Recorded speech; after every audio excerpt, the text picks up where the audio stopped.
कराची में आइंदा 24 घंटों के दौरान मतला अबर आलूद रहने और वक्फे वक्फे से बारिश का इम्कान है।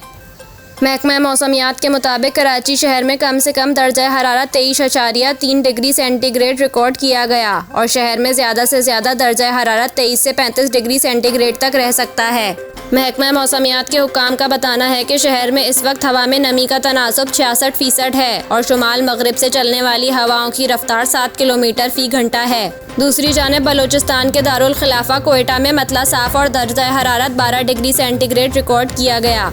महकमा मौसमियात के मुताबिक कोयटा, किल्लात, खसदार, ज़ियारत, सिब्बी, नसीराबाद, झलमक्सी, बारखान, लौरालाई, मूसाखील, कीच, बंजगौर और लसबेला में गरज चमक के साथ बारिश का इम्कान है। हुक्काम महकमा मौसमियात का कहना है कि बलूचिस्तान में चंद मुकामात पर मौसलाधार बारिश और सालाबारी का भी इम्कान है।